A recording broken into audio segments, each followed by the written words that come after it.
আমি এখন কথা বলবো হচ্ছে এক ভাইয়ের সাথে, তিনি কেন এসেছেন এবং কোথা থেকে এসেছেন, তারা যে ভুয়া ভুয়া স্লোগান দিচ্ছেন কেন দিচ্ছেন। আমি এখন কথা বলবো এক ভাইয়ের সাথে। আমার সামনে দেখতে পাচ্ছি হাজার হাজার দর্শক জনতার ভিড়। ভাইয়া, আপনি কোথা থেকে এসেছেন? জি, আমরা আগামী 2 দিন আগে কিশোরগঞ্জ থেকে আসছি খেলা বিপিএল খেলা দেখার জন্য। সকাল ভোর 6টায় এখানে উপস্থিত ছিলাম টিকিট নেওয়ার জন্য। দীর্ঘ লাইন ধরে আছি, প্রায় 10 মিনিট দূরত্ব হবে লাইন। টিকিট পাচ্ছি না, বারবার এখানে আসতে যাচ্ছি।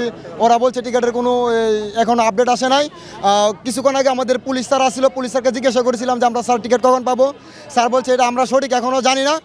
বলছে বিসিবি অফিসের সামনে যাওয়ার জন্য আমরা এখানে অবস্থান করতে, আমরা এখানে আন্দোলন করার জন্য, কিন্তু আমরা ওইখানেও যেতে পারি নাই। তারপর আরেকজন পুলিশ স্যার আসছে, আমাদেরকে বলছে যে আমরা জিজ্ঞেস করলাম যে স্যার আমরা টিকিট কখন পাবো। বলছে আমরা সার্ভারে অনলাইনে টিকিট কাটার জন্য। অনলাইনে ঢুকলাম, অনলাইনে টিকিটের জন্য অনলাইনে ঢুকে দেখি সার্ভার ডাউন, ওয়েবসাইট কাজ করতেছে না। গত কিছুদিন আগে বলছে যে এই বছর জাঁকজমকপূর্ণ বিপিএল শুরু হবে। আমরা সে আশা আছি, অনেক উচ্ছ্বসিতভাবে আমরা বিপিএল দেখবো, কিন্তু আমরা দেখতে পারছি না।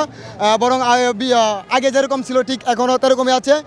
কোটি কোটি টাকা খরচ করে তারা বিপিএল কনসার্ট দেয়, অনেক বড় বড় আয়োজন করে। অথচ আমরা যারা দর্শক, যারা বিপিএলের প্রাণকেন্দ্র, যারা উৎসাহ দিবে, যারা আনন্দ করবে, তাদেরকে যে টিকিট দিবে, টিকিট এখনও দিতে পারে নাই। আমরা অনেক দূর থেকে আছি টিকিটের জন্য, আমরা টিকিট দিতে পারি না। আমরা কখন খেলা দেখবো?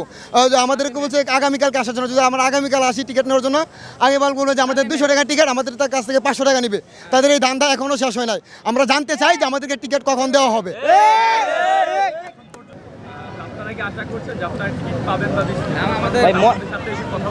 হ্যাঁ, আমরা তো আশা করছি যে আমরা টিকিট পাবো। আমরা আগামীকাল খেলা দেখবো, খেলা দেখে তারপর বাড়িতে যাবো। এত দূর থেকে আসছি, যদি খেলা না দেখতে পারি, আমাদের আসা যাওয়াটা, আমাদের পরিশ্রমটা সম্পূর্ণই বৃথা। 6টা থেকে এখান থেকে অপেক্ষমান, এবং তারা টিকিটের জন্য বারবার আসছে। পুলিশ তারা বারবার এসে বলতেছে যে টিকিট দিবে, টিকিট দিবে, টিকিট দিবে। তারা এখনও দিতেছে না। এই জন্য তারা ব্যর্থ হয়ে তারা স্লোগান দিচ্ছিল যে বিসিবি বোয়া। হ্যাঁ, ঝামেলা অবশ্যই। আমরা আর ধরেন ঘন্টাখানেকের মতো অপেক্ষা করবো। যদি আমাদেরকে টিকিট না দেয়, তাহলে আমরা নিজেরা এখান থেকে আন্দোলন করবো। আন্দোলন করে আমরা বিসিবি অফিস মুখোমুখি হবো। যদি আমাদেরকে টিকিট না দেয়, আমরা এখানে আন্দোলন অব্যাহত রাখবো। কিছুক্ষণ আগে দেখলাম যে যেখানে টিকিট দেয়, টিকিটের ডান পাশে কয়েকজন মহিলা এবং কয়েকজন ছেলে, তারা বিছানা শুয়ে আছে। এদেরকে কোনো আশ্বাস দেওয়া হয়নি। এখন বিসিবির এখনও তামাশাই শেষ হয়নি। এগুলো কখন শেষ হবে? আমরা এখনও বৈষম্যের শিকার।